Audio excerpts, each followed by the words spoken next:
And welcome back. Real Side Radio, Dave Sussman here, Whiskey Politics. You guys can hear us all the time. Just go to our YouTube channel or find us on ricochet.com. You can find some of our long-form interviews that we've been doing over the past 4 years as well.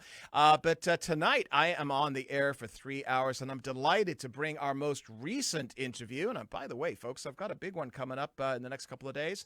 A little guy by the name of Roger Stone. That should be really interesting. But you definitely need to check out our previous guest that is still up and still getting a lot of comments over at ricochet.com, and that is Stacey Lennox. You know her, Scott's Fire with a Y, over at twitter.com. And Stacey, welcome. How are you? I'm doing great. How are you, Dave? I'm doing really well, thank you. And so just real quickly, you are a daily columnist, multiple articles a day over at PJ Media. You're also on KLRN Radio, is that correct? Did I get that right this time? That is correct. Okay. Yeah, And you're also that's correct. a co-podcast host with our good friend Michael Loftus at the Loftus Party. Okay, I started out this hour, Stacey, talking about the polls that the CNNs of the world are absolutely giddy because it looks like President Donald Trump doesn't have a re-election shot in Hades. What do you make of the polls right now? Well, first of all, the poll methodology was garbage. I'm allowed to say garbage, right? You can say whatever you like as long as it's FCC compliant. Yes, of course. Basically, they just did registered voters 18 and older. They didn't discern anything as far as likely voters. And then when you took a look at what they were actually doing in the details, they had a lot of oversampling. They oversampled Democrats by 7 based on self-identification alone. They oversampled even more than that if you looked at who actually turned out in 2016. Mm-hmm. Then they oversampled African Americans by like 250. So there was a lot of wonkiness in that poll. And even if you say you weight it to take some of that out, that's an awful lot of weighting to have to do. But when you got down to the part of the poll that was really interesting, it was about who you were you voting for your candidate or were you voting against the other candidate? President Trump's voters, 70% are voting for him. Joe Biden's was in the 30s, I believe, like 36 or 38. So what that means is Joe Biden looks just like Mitt Romney did in 12. Okay. So, And remind us how Mitt Romney looked in 12 at this point. Mitt Romney looked in 12 like there were a lot of conservatives who were really unhappy with Barack Obama, but it turns out when you're going to vote against someone rather than for someone, other things may get in the way. The same thing happened with Kerry, and the big one was Mondale. So, yeah, that's not a good statistic for Joe Biden at all. Okay, so you had this article over at PJ Media, and you were talking about the polls being just basically garbage, as they usually are. And this is something that we talked about, I believe, on our last interview, and that nationwide polls inherently are garbage to begin with. That the election is going to be won in about 12 different states.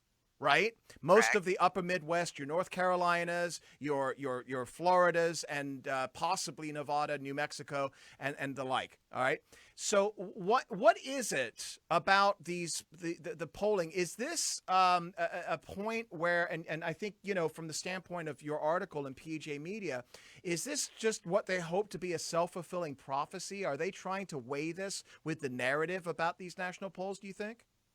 Yeah, they're actually voter suppression polls because if you think about the people who aren't like you and me and don't read this stuff every day and aren't really into the details, they would see these really inflated numbers over and over and over again before the election. So even if they were inclined to vote for President Trump, they might get a very defeatist attitude. That's why they're actually called suppression polls. Suppression polls. And so Hmm. the end game of these suppression polls are exactly what? It's from the we got 3 minutes before our first commercial break. Radio moves a lot quicker than whiskey politics. So tell us the end game here of these suppression polls. It's really to discourage people who would be inclined to vote for President Trump from actually getting off their couch and going to do it. Do you think this has I want to ask you, in 2016, we were hammered over the head to the point where there was a 92% chance the morning of the election of Hillary's win by the New York Times. Do you Hmm. think that has a flip result whereby people are like, I really don't want to go down to the polling. She's won anyway, so I'm not going to go vote for her. Do you think that could happen again? It could happen again. I think the other phenomenon you see at this point is you also have hidden Trump voters because these are registered and likely voters. Generally, they voted at least one election. As you know, Brad Parscale registers a lot of new voters. Yeah. That's what he does. As well as the fact that there's just some people who aren't going to tell you that they're going to vote for Donald Trump, So, even if you ask them directly. I yeah. mean, in this environment, can you blame them? Yeah, and there was a methodology that actually came out of the 2016 election, and we saw this Hmm. with the USC tip poll, which was, I think, one of the only polls that got the election results right. Okay, and Okay. that was this. I'm going to call Stacey Lennox, and I'm going to say, "Hi, Stacey. Dave here over at CBG polling. We're not going to ask you your preference for president, but can you tell us who your neighbor may be voting for?" Yep, I saw that methodology as well. And so that in essence became the clearest predictor of that election, and as we just talked about, USC used that and it worked. Do you think that I mean we would see different results today if CNN was using that? You might. This is actually a company called SRSS. I think that they actually commission the poll through, but I mean, they clearly have an agenda when they do a poll like this. Yeah. They're not looking for accuracy. They're not looking to show what the true picture is. They're looking to create a narrative that Donald Trump is going to get whomped by a cadaver, basically. Yeah. Or at least a cadaver on strings, right? I mean, it's Right, a seriously cadaver on strings. There you weekend go. at Biden's. That would be 4 years with Yep. this guy. Anyway, okay, we got a commercial here coming up, but we're going to carry you through the break and bring you back and talk about some of the other hard-hitting issues of this time, plus your response to what we've seen with the riots and everything else happening right here. But tell everybody where they can find you online, please, Stacey. Sure, you can find me on Twitter at Scott's Fire. You can also find me on PJ Media, author named Stacey Lennox. And you can find Stacey, who writes literally a couple of 3 articles every single day. And we're going to be talking about some of those articles here after the break. Dave Sussman here at Real Side Radio. Folks, don't go away. We are only in hour number 1 here at the Salem Radio GCN Network. We'll be right back. And Dave Sussman here in the chair at Real Side Radio on the Salem GCN Radio Network. And you can check us out here at therealside.com. You can watch us live as well as listen to us on over 70 radio stations around the fruited plain.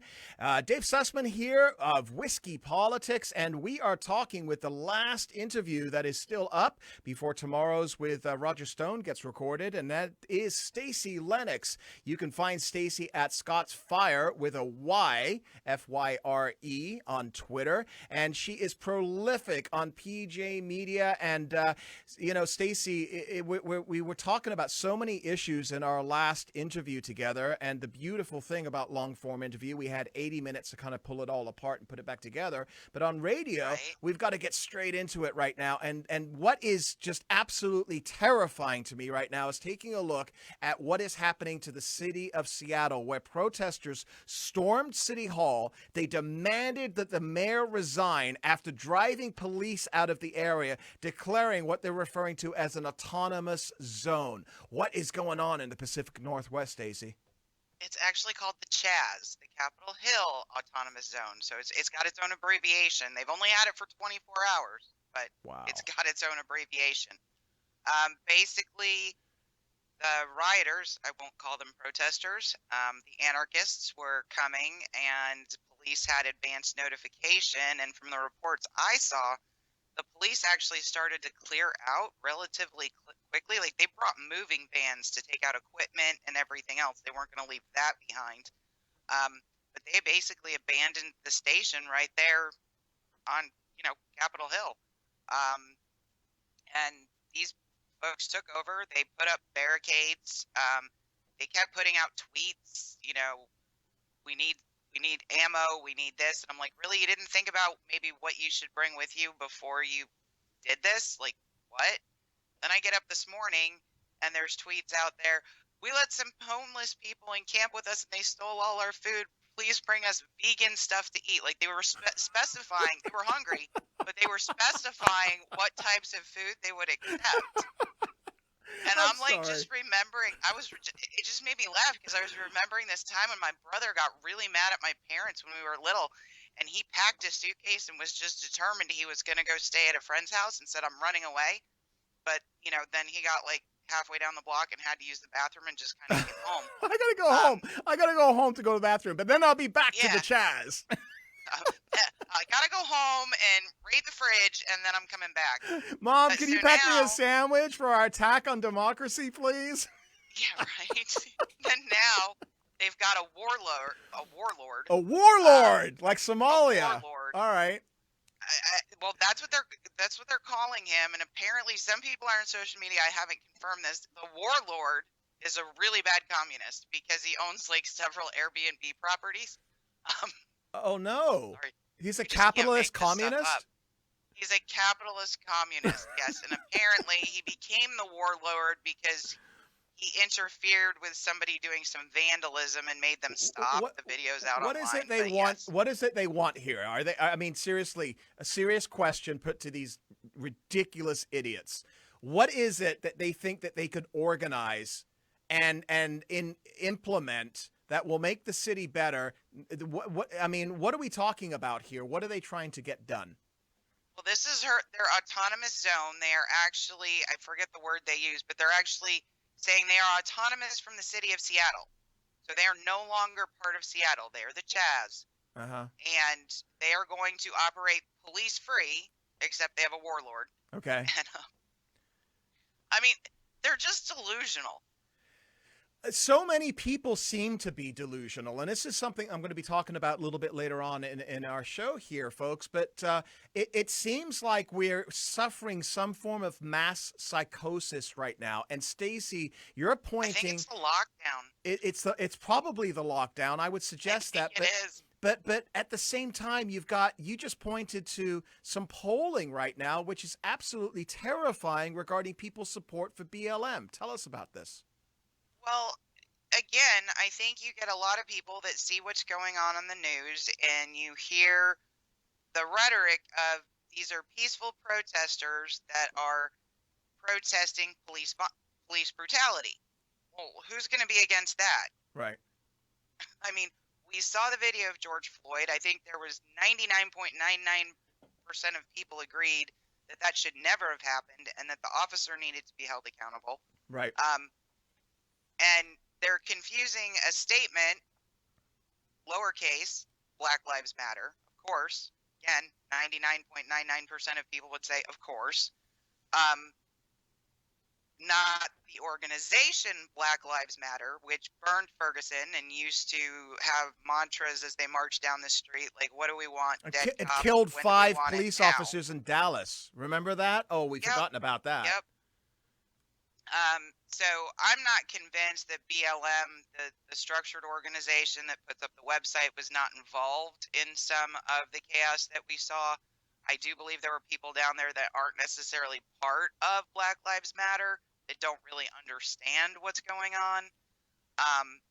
But I think they're the ones really driving these really, really just disgusting religious type displays. I mean, I'm watching this and I'm going, oh my God, we've gone from, an unknowable thought process, if you will, that needs an intermediary, right? So the rules change all the time, but there's always somebody like AOC to explain them to you. This is the religion of woke, right? And they have their own phrases, their own language, if you will. Then we got deeper into this, and all of a sudden you're seeing chants. You're seeing, like you used to do in catechism when you were learning your prayers, the person standing in front, says a line and then everybody repeats it, Or the Branch right? As a Davidians, or very religious. the members of Jonestown, or we can keep going. Yeah, but I mean, I'm just saying, like, you're literally looking at the Church of Woke, and Yeah. like this week it got even worse. We now have genuflection, right? And now we have excommunication and heretics. Okay. Explain So, genuflection.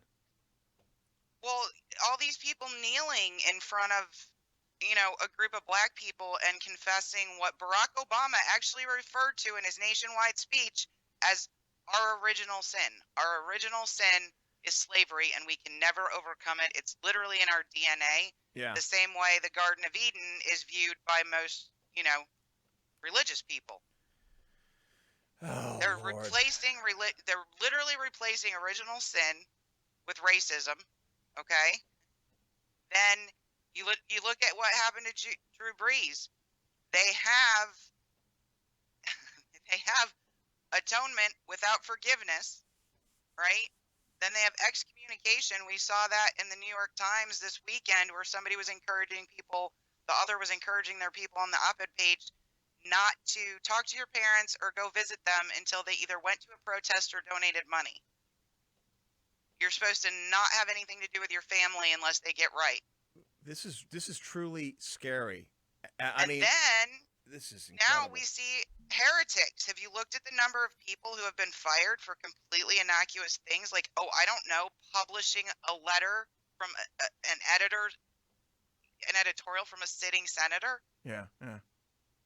Like, how many times has Tom Cotton published in the New York Times? And now we've got all the woke interns freaking out, and the paper just caves. This is a conversation that needs to go longer. Are you deadline for 2 minutes? Because we got 2 minutes coming up here in a commercial, and I'd love to carry you over for another few minutes after. Do you have to run? Oh no, I'm good. I can stay. Okay, good. Because what I want to talk about is this. As we've got a minute here before our next break, what I want to talk about with you and get your perspective on is this, and we call it woke, and I think it's a very symbolistic word that it kind of encompasses everything, but it isn't so much woke anymore. It's this mass psychosis where I've got friends of mine, not friends, but I've got a couple of people in my life that are very close to me, and they're absolutely carrying the water on this message right now, and these are smart individuals. They're good people. And it's like I either risk losing a relationship in total, or just say, let's not talk about politics right now. Because you refer to the genuflection, and you talk about how people are approaching all of this right now. It's as if all of a sudden a light switch has been switched on, and the hard left just turned this machine on. And all of a sudden, you've got 60, 66%, 70%, whatever the numbers are in this country, that are carrying this message. And it's almost as if we're dealing with zombies. And I'm scared because of this. I'm wondering how long it's going to take. Stacey, stick through the break, because I want to hear a lot more of your perspective on this. Dave Sussman here at Real Side Radio on GCN and the Salem Radio Network. Folks, don't go away. We'll be right back. And how lucky can one guy be? Well, I'm feeling really lucky sitting in the chair here at Real Side Radio. Dave Sussman, Whiskey Politics, and I'm delighted to continue our last interview. This is like Stacey Lennox plus right now, after hours, if you will. Stacey Lennox, Scott's Fire from PJ Media, is joining us here in this first hour. And by the way, the second hour, we've got Christian Toto, movie critic, coming up. Do you know they just got rid of Gone with the Wind on HBO, or at least tried to? And third hour, we've got the man that's going to try and take out Adam Schiff, Eric Early, running for California 28. So stick through the 3 hours here at Real Side Radio. But Stacey, we were talking through the break, and sometimes, when I'm doing this, I always wish that we were actually having conversation live on the air that actually takes place during the break, because it's so good. We covered a lot of different issues just now, but I want to go back to the first issue we addressed, and that is AOC, Alexandria Ocasio-Cortez, or Occasional Cortex, as a lot of people call her. She is pushing Black Lives Matter right now, and she's obviously pushing the whole narrative of defund the police. dismantle police departments all across the country.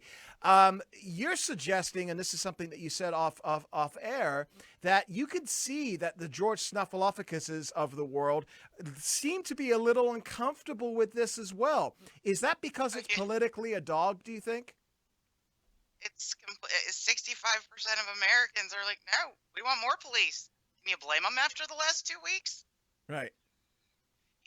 It's a complete political loser. But that's the other reason I say the support for Black Lives Matter isn't real, because that's the only petition they have on their website. Sign the petition, defund the police. That's their issue.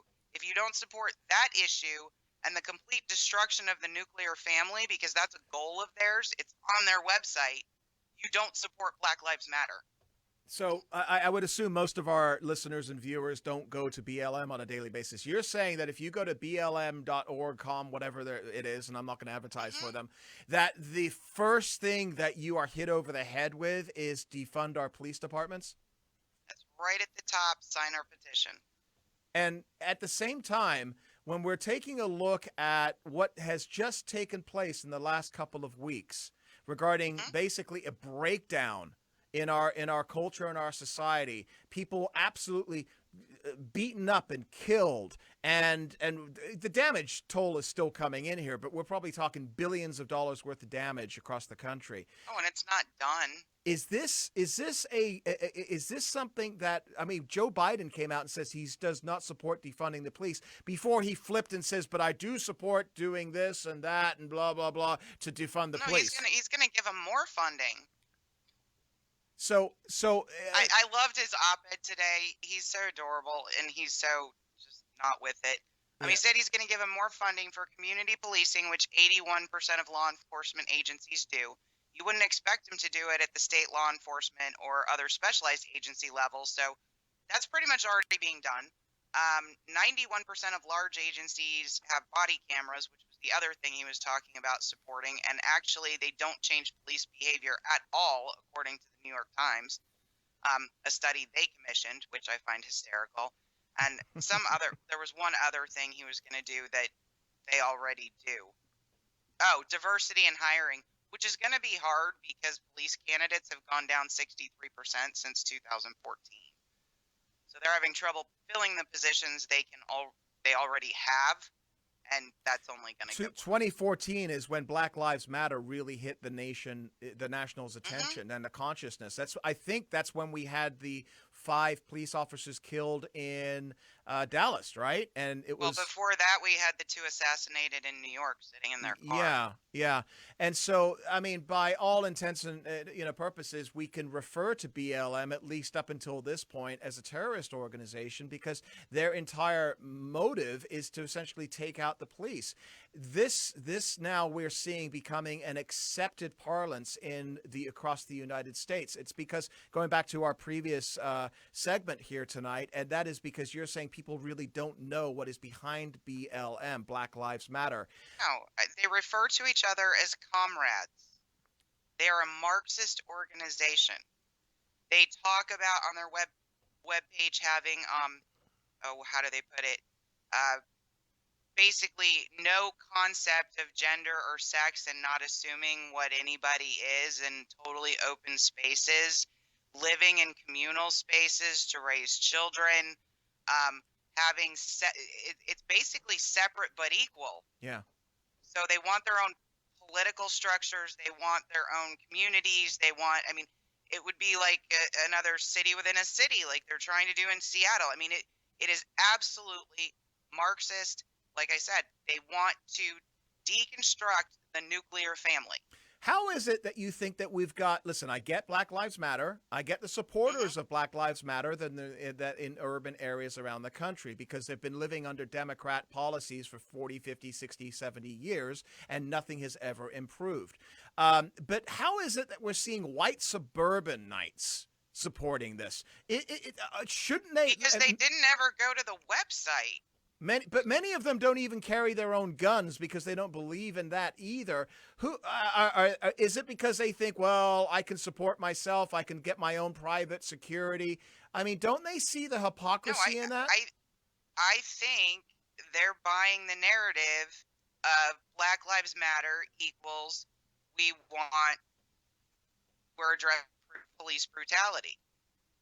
They're not peeling back the onion at all. There's no,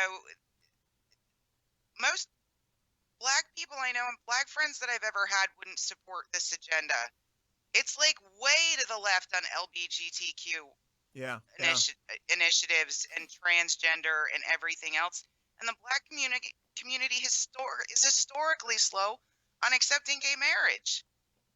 They're still, the last poll I saw, they still weren't at 50%. So I'm looking at this going, most black people I know wouldn't support this. Last topic for you tonight before we finish, and I really appreciate you sticking through the hour with us here, Stacey. You and I, again, off air, we were talking about President Donald Trump, and the polls that are coming out right now suggest that he is an absolute loser, according, compared to Biden. And we know how the poll, you talked about it, you wrote about it, that the polls are basically just the way that they've been structured are unreliable. However, if you were given the assignment to be a special assistant to President Donald Trump, and you were in the Oval Office with him alone right now, what advice would you give him? Would you have him talk to the nation? What should he say? What should he do right now? He needs to talk to the nation. He needs to talk about what he's already accomplished in terms of criminal justice reform and some other key indicators. He understands everyone's going through a hard time right now with the economic shutdowns. We're going to get through it. We're already seeing positive signs. I mean, if you looked back at January 2020, Gallup did a poll. It was basic overall satisfaction in America on a number of dimensions, right? Do you know that between January 2017 and January 2020, American satisfaction with race relations went up 14 points? It went up 14 points, and it went up 14 over points the with previous this horrible racist president. And over the previous 8 years, what happened? From January 2017, when Barack Obama left office, it's gone up 14 points. Yeah. Okay. Same with the opportunities for blacks and other people of color, up 9 points. So things were going along really well until this shutdown. And just think about it. We didn't have all these protests once the employment rate, because we had a lot of them at the beginning, and then we didn't have any for a while because everybody was working. Yeah. And now we've got them again. So I think he needs to talk about where he sees the country and the economy going. And I think he needs to talk about the challenges we still have to face where Biden is very weak. Number one, like I said, the economy. And number two, China. Somehow China has fallen completely out of the news, and we're nowhere near done there yet. No, we're not. And how would you suggest he addresses the nation? From the Oval Office. He's the president. Yeah. You sit down in the Oval Office at the Resolute desk, look into the camera, and say, "My fellow Americans." Just like when he did when he proposed his immigration deal when we had the shutdown. He sat and he talked directly to the American people from the Resolute desk. This isn't a press conference. This is a speech. Yeah. Do you think his Twitter is hurting him right now? You know, I can't begin to fathom what he's been through in the last 3 years, and he knows way more about this Spygate than you and I do yet. Yeah. I think we will eventually know. But to understand the gross double standard, right? And then to know his accomplishments for the black community and every community, really, for America in terms of economic gains and, criminal justice reform, school choice, historically black colleges and universities, and to still have the mainstream media every day calling him someone who doesn't care about the black community, to have Joe Biden doing it. I mean, they're just lying at this point. Yeah, yeah. And it's got to be supremely frustrating. So, yes, I would occasionally like for him to put down the Twitter. Yep. But I understand that's one of the only things he can use to get what he Yeah, wants to say absolutely. out there. So Stacey Lennox, everybody follow her at Scott's Fire, FYRE, and also at PJ Media Daily. Stacey, thank you so much for joining us again. Greatly appreciate you taking the time, and get yourself some rest. You're on the East Coast, so I know it's getting late. Thank you so much.